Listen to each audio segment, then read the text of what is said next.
जी सलामकुम। अब हम करने लगे फिजियोलॉजी ऑफ ऑल्फैक्शन। फिजियोलॉजी होती है जो जिस्म की साख्त होती है, और ऑल्फैक्शन है जो हमारी सेंस ऑफ स्मेल है, जो हमारा सिस्टम है स्मेल करने का। अब आप ये सोच रहे होंगे कि इसका ब्यूटी से क्या ताल्लुक़ है। बात ये कि जब हम जल्दी से ये देख लेते हैं कि आपकी बॉडी काम कैसे करती है, तो सिर्फ़ ये बात नहीं है कि जो खुशबुएँ होती हैं वो खूबसूरत होती हैं, बल्कि जिस सिस्टम से भी हमारी बॉडी जो है वो चीज़ें फ़ील करती है, वो सिस्टम भी बड़ा एप्रिसिएशन के काबिल है। उससे दूसरी बातें भी समझ आएँगी।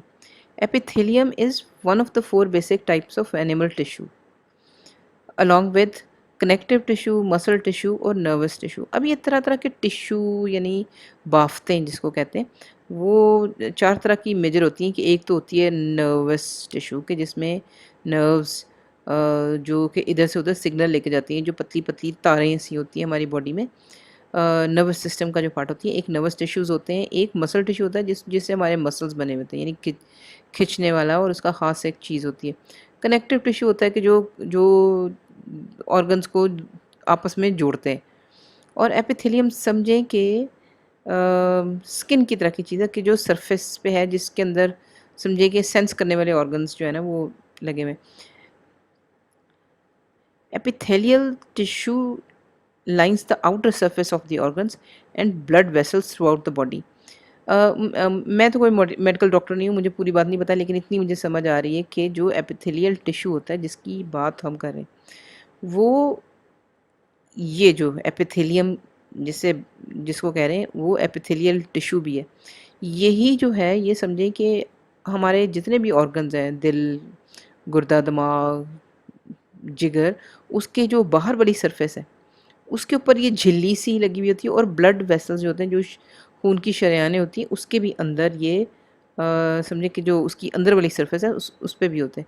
अब ये ऑल्फैक्टरी एपिथेलियम है, कि यानी ऑल्फैक्टरी का मतलब है कि जो आपका सूंघने की हिस्सा है, सूंघने के जो ऑर्गन्स हैं, उसके अंदर जो समझे कि जो झिल्ली है वो ऐसी होती है कि यहाँ से देखिए ना, बाहर से ये पार्टिकल्स जो समझे कि जो ज़र्रात खुशबू के उड़ते हैं, जो कि केमिकल्स होते हैं, वो यहाँ से पकड़े जाएँगे।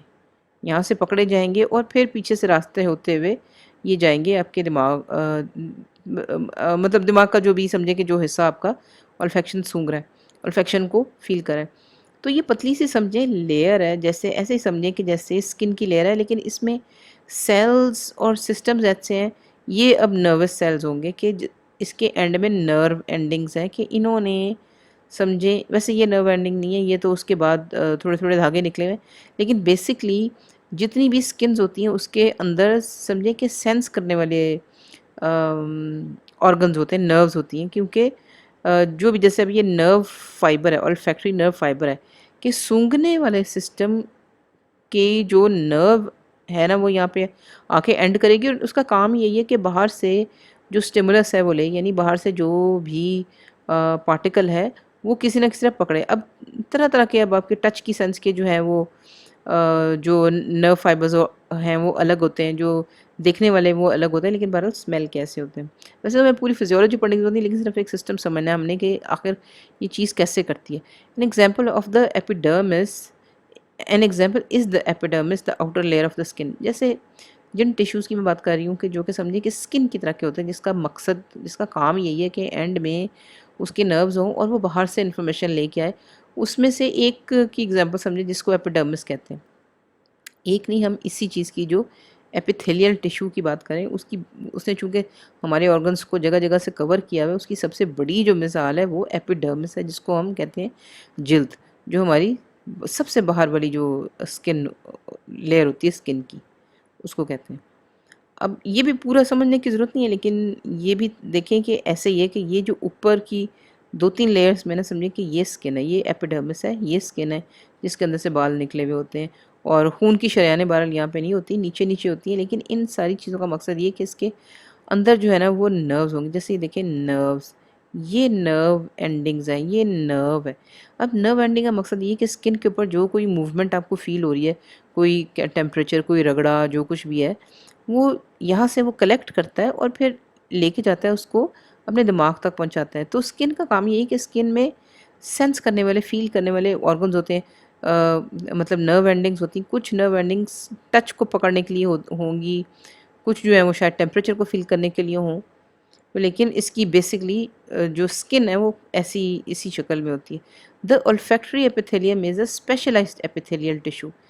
जो समझें कि हमारे नाक में जो एपिथेलियल ओल्फैक्टरी एपिथेलियम है, जो कि सूंघने वाले जो ऑर्गन्स हैं उसकी जो जिल्द है, बारीक जिल्द जो है, वो स्पेशलाइज्ड किस्म का टिश्यू है।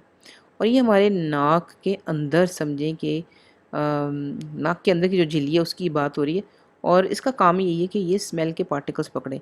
In humans it measures 3 centimetre bye 3 centimetre. बस ये छोटा सा एरिया होता है, समझें कि ये 3 सेंटीमीटर बाय 3 सेंटीमीटर, मतलब इतनी सी जगह है, जो कि मतलब ये अब मैं हम खोल के बयान करें, ऑब्वियसली नाक दोनों नोस्ट्रल्स के अंदर ये और पीछे लगा होगा, तो ये समझे कि ये बहुत ज़्यादा बड़ा नहीं है, लेकिन इतना बहरहाल ये काफ़ी है कि जितनी भी किस्म की आपकी स्मेल की सेंसेशंस हैं इससे पता पता चल जाती हैं। तो समझिए कि ये नाक और नाक के पीछे एक जो जगह है जहाँ, जिसको ये कहते हैं ओल्फैक्टरी बल्ब, ये समझे ना, ये ओल्फैक्टरी बल्ब है, और ये ओल्फैक्टरी एपिथेलियम है, कि यानी ये जगह है जहाँ वो समझे कि वो झिल्ली मौजूद है, जिस झिल्ली के अंदर, अब इसको इन्होंने बड़ा करके दिखाया, देखिए ये पिंक वाला पार्ट ये है और ये ग्रीन वाला पार्ट ये है, यानी ये ओल्फैक्टरी बल्ब है ऊपर से पीला सा। और अब ये देखें कि ये जो गुलाबी चीज़ है ये है, मकसद ये है कि गुलाबी चीज़ आपकी स्किन है, यानी झिल्ली सी है, वो जो गीली सी झिल्ली होती है, उसके बाहर ये समझें कि इस तरह की थोड़े थोड़े जैसे धागे से निकले होते हैं वो निकले हुए हैं। लेकिन बेसिकली ऑल्फैक्टरी सेंसरी न्यूरॉन्स, यानी यही वो न्यूरॉन्स हैं, यही वो सिस्टम है जिसने बाहर से स्मेल की सेंसेशन कैच करनी है और फिर यहाँ से ले जाके इसको ऑल्फैक्टरी बल्ब में जाके दे देना है, क्योंकि ऑल्फैक्टरी बल्ब जो है वो दिमाग का पार्ट है। तो यहाँ से इंफॉर्मेशन इकट्ठी करके, स्मेल इकट्ठी करके वो यहाँ पहुँचाएगा। The olfactory epithelium is the part of the olfactory system directly responsible for detecting odors. Odor होती है स्मेल किसी भी किस्म की। मतलब ये झिल्ली जो आपके नाक के पीछे की तरफ है, ये समझें कि उस हमारे स्मेल सूंघने वाले सिस्टम का एक बहुत बड़ा पार्ट है, और इसी झिल्ली का ही बेसिकली, इस झिल्ली का काम है कि जितनी भी तरह तरह की स्मेल्स हैं उनको डिटेक्ट करे, मतलब पता करे कि कौन कौन सी स्मेल्स हैं। जैसे यहाँ से स्मेल गई है और इस जगह पे आपकी सारी फील होनी है, यहाँ से इन्फॉर्मेशन सारी आपके बल्ब में जानी, जिसने आप उसको दिमाग में भेजना है। Most mammals and reptiles have a main olfactory system and an accessory olfactory system. अक्सर जो मैमल्स होते हैं, जो दूध पिलाने वाले जानवर होते हैं, इंसान भी इसमें शामिल है, और रेप्टाइल्स जो रेंगने वाले होते हैं, उनमें होता ये कि एक मेन olfactory सिस्टम होता है और एक छोटा उसके साथ एक और olfactory सिस्टम चिपका हुआ होता है। The main olfactory system detects airborne substance, यानी जो हमारे में भी ऐसी है कि जो हमारा मेन, जो सबसे बड़ा हमारा जो नाक के पीछे, जिसकी हमने सारी पीछे स्टोरी सुनी है, वो जो आपका olfactory सिस्टम है वो उन ज़रात को, उन स्मेल के ज़रात को सेंस करता है, पकड़ता है, जो कि हवा में उड़े हुए होते हैं, यानी जो खुशबू में आते हैं। खुशबू का मतलब है कि जो किसी भी किस्म की गैस, हवा, स्टीम, उसके ज़रिए आप उड़ के पहुँचेंगे। while the accessory system senses fluid phase stimuli, लेकिन जो दूसरा आपका जो छोटा सिस्टम है, समझ लें, वो अक्सर ऐसा होता है कि वो जो लिक्विड जो हम पी रहे होते हैं, समझे कि उसमें भी जो स्मेल होती है, मसलन अगर हम ऑरेंज जूस पी रहे हैं तो उसमें जो स्मेल है वो डिटेक्ट करेगा। यानी जो भी आप चीज़ें पीते हैं, दूध, चाय, ये इसमें भी आखिर स्मेल्स होती हैं, तो वो स्मेल्स जो है वो आपका जो छोटा olfactory सिस्टम है ना, वो कैच करेगा। In humans the olfactory bulb is on the bottom side of the brain. ये देखें, ये तो हमने पहले भी देखा है कि olfactory बल्ब जो है ये दिमाग के बिल्कुल नीचे इधर है, आपकी ये हड्डी के बिल्कुल ऊपर। The olfactory bulb transmits smell information from the nose to the brain and it is thus necessary for a proper sense of smell. olfactory bulb का काम यही है कि नीचे झिल्ली ने जो सूंघ के इन्फॉर्मेशन दी है वो दिमाग तक जल्द से जल्द पहुंचाए, और फिर दिमाग डिसाइड करता है कि अच्छा अब इसका क्या करना है, इस इन्फॉर्मेशन का क्या करना है। The function of olfactory system, यानी हमारा जो स्मेलिंग का सिस्टम है दिमाग का, उसके चार तरह के काम हैं, यानी काम उसके बहुत सारे हैं, उसके समझिए कि 4 कैटेगरीज़ हैं। पहला ये एनहांसिंग डिस्क्रिमिनेशन बिटवीन ओडोर्स, यानी हमारी जो सेंस ऑफ स्मेल है, यानी जो भी जितने भी ऑर्गन्स हैं, दिमाग के, ऑल्फैक्टरी बल्ब, झिल्ली, ये मिल के जो सिस्टम बनता है, इसने काम 4 करने होते हैं। पहला काम ये होता है कि तम बदबूओं और खुशबुओं जितनी भी स्मेल्स हैं उनके बीच में फ़र्क करना, बल्कि फ़र्क ना सिर्फ करना बल्कि फ़र्क को थोड़ा बड़ा करना ताकि हमें बिल्कुल अलग-अलग पता चल जाए। इसी तो वजह से आपके पास हज़ारों जो स्मेल्स आप सूँघते हैं, उनमें आप फ़र्क बता सकते हैं। और परफ्यूम्स भी आपके पास जो अलग-अलग होंगे उनको भी आप बिल्कुल क्लियरली अलग-अलग बता सकेंगे। ये समझिए कि आपके ओल्फैक्टरी सिस्टम का पहला काम है कि जो फ़र्क हैं खुशबुओं में, बदबूओं में, वो ना सिर्फ़ फ़र्क बताए बल्कि फ़र्क को थोड़ा-सा बढ़ा के बताए ताकि हमें बिल्कुल समझ आ जाए कि दोनों जो हैं वो अलग-अलग हैं। दूसरा ये है enhancing sensitive sensitivity to odour detection, यानी स्मेल को पहचानने की जो सलाहियत है उसको भी ज़्यादा से ज़्यादा सेंसिटिव बनाना। मतलब ये कि इसमें भी समझें जैसे थोड़ी-सी एवोल्यूशन है कि अगर आप पहले कम सेंसिटिव थे तो आपका दिमाग, आपका ऑल्फैक्टरी सिस्टम ये कोशिश करता रहता है कि आप ज़्यादा से ज़्यादा सेंसिटिव हों। इसलिए तो खुशबू की समझें कि थोड़ी-सी ट्रेनिंग होती है, क्योंकि जब आप छोटे होते हैं या कम तजुर्बेकार होते हैं तो आपको बहुत सारी चीज़ों में बहुत ज़्यादा फ़र्क नहीं पता चलता, लेकिन आहिस्ता-आहिस्ता जैसे आप अपने दिमाग को ट्रेन करते हैं, आप अपने ऑल्फैक्टरी सिस्टम को भी ट्रेन करते हैं कि वो बारीक फ़र्क जो है खुशबुओं में बता सकें। अक्सर खुशबू की डिटेक्शन से आपके ज़िंदगी के तजुर्बे का ताल्लुक होता है, वो इसीलिए कि आपने जितनी ज़्यादा अलग-अलग सूँघी हुई हैं, उतना ही ज़्यादा आप अपने दिमाग को और फैक्ट्री सिस्टम को ट्रेन करते हैं कि बारीक-बारीक फ़र्क बता सकें। अक्सर लोगों को फूलों के बहुत ज़्यादा फ़र्क नहीं पता चलता है, क्योंकि फूलों की स्मेल के बहुत ज़्यादा फ़र्क नहीं पता चलते, उसकी वजह ये है कि उन्होंने सूँघे ही बहुत कम होते हैं। एक सीधी-सी बात है, अगर आपने 4 सूँघे में तो चारों का ही पता है, आपको 5वाँ छठा आएगा, आपको पता चलेगा, लेकिन आपके पास तजर्बा इतना नहीं है कि आप बारीक फ़र्क बता सकें। तो समझिए कि जितना आप तजर्बा करते हैं ज़्यादा से ज़्यादा स्मेल सूँघ-सूँघ के, उतनी आपकी सेंस ऑफ स्मेल जो है ना वो थोड़ी-सी तेज़ भी होती है। जो तीसरा काम है वो ये filtering out many background odours to enhance the transmission of a few selected odours. ये बिल्कुल ऐसी बात है जैसे आपकी विज़न भी ऐसे करती है।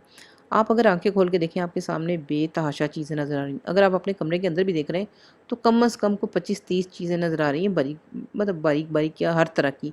तस्वीरें हैं, दीवारें हैं, कुर्सियाँ हैं, पर्दे हैं, पलंग है, रिमोट कंट्रोल है, ऊपर लेने वाली चादर है, एसी है, कैलेंडर है, मतलब आप गिनना शुरू करें, बेतहाशा चीज़ें होती हैं।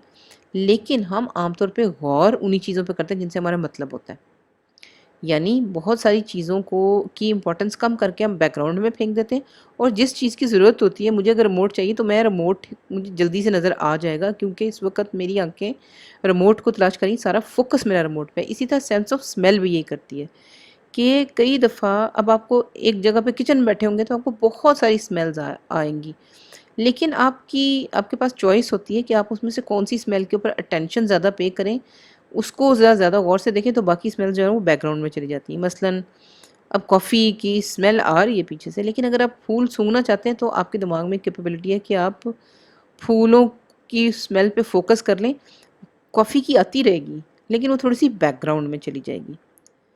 चौथा फंक्शन ये है permitting higher brain areas involved in arousal and attention to modify the detection और डिस्क्रिमिनेशन ऑफ ऑर्डर।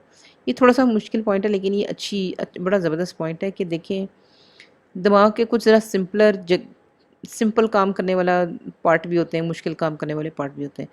तो जो दिमाग के समझे जो मुश्किल काम करने वाले पार्ट हैं, जो कि समझें कि खुशबू से एक्साइट हो जाते हैं और अटेंशन पे करते हैं, जो सोचने वाले एक लिहाज से पार्ट्स हैं, उनको थोड़ी-सी ज़्यादा ताकत देना कि जो नीचे वाले पार्ट्स हैं, जैसे झिल्ली है आपकी, कि झिल्ली जो चीज़ें स्मेल कर रही है, उसकी स्मेलिंग की ताकत तेज़ करें। यानी ये कंट्रोल भी दिमाग के उस हिस्सों में जो ओल्फैक्टरी के सोचने वाले हिस्से हैं ओल्फैक्टरी सिस्टम के, उनको थोड़ी-सी ऐसी ताकत दे देना कि वो नीचे वाले हिस्सों को कहे कि ज़रा अच्छी तरह स्मेल करो, यानी दिमाग ट्रेन करे कि नीचे वाले हिस्से, अगर कॉफ़ी के 4-5 टाइप्स हैं, उसमें फ़र्क नहीं बता सक सक रहे, तो उसको दिमाग को थोड़ा सा सेंसेस को थोड़ा सा ट्रेन करता है दिमाग आपका, ये फ़र्क ज़रा बता सके। और ये चीज़ इन लोगों के बहुत काम आती है जो परफ्यूमर्स होते हैं, क्योंकि उन्होंने इतने ज़्यादा बारीक फ़र्क बताने होते हैं कि उसके लिए एक लिहाज से आपका दिमाग जो है ना वो आहिस्ता-आहिस्ता आपको उम्र बढ़ने के साथ ट्रेन कर रहा होता है। वरना आम तौर पे जो आम लोग, जो मेरे जैसे लोग होंगे, उनको आप ये बताएँगे तो वो बता ही नहीं सकेंगे फ़र्क। तो लेकिन आपका दिमाग जो है ना, ऑल्फैक्टरी पार्ट्स आपके दिमाग के, वो आपकी नाक को ट्रेन करते हैं, आपकी सेंस ऑफ स्मेल को ट्रेन करते हैं कि बारीक-बारीक फ़र्क पहचानें। The process of smelling and tasting begin when molecules detach from substance and float into your nose, into your mouth. जब आप स्मेल करना शुरू करते हैं तो वो स्मेलिंग शुरू इस चीज़ से होती है कि जिस चीज़ की भी स्मेल है, गुलाब की स्मेल है, चाय की स्मेल है, समोसे, तलते हुए समोसे की स्मेल है, तो कुछ ना कुछ सब्सटेंस, कुछ ना कुछ पार्टिकल्स जो है ना, छोटे-छोटे ज़र्रात, उन चीज़ों से अलग हों और फिर हवा में उड़ते-उड़ते आपके नाक या आपके मुँह पे पहुँच जाएँ। जब तक वो नहीं पहुँचेंगे, आपको स्मेल नहीं आएगी। यानी यहाँ तक उड़ के पहुँचने तक का काम पार्टिकल्स का है। अगर पार्टिकल्स नहीं करते, जैसे मिसाल के तौर पे कोई बहुत ठंड है, ठंड में खुशबुएँ आमतौर पे ज़रा कम फैलती हैं, क्योंकि उसमें बुखारात कम बनते हैं। गर्म जो जगह होती है उसमें स्मेल तेज़ी से फैलती है, क्योंकि स्टीम बन रही होती है, वेपर्स बन रहे होते हैं, क्योंकि हीट ज़्यादा होती है और जो गर्म हीट होती है वो चल चल भी रही होती है, इसलिए स्मेल्स जो है ना वो जल्दी आपके नाक तक पहुँच जाती हैं।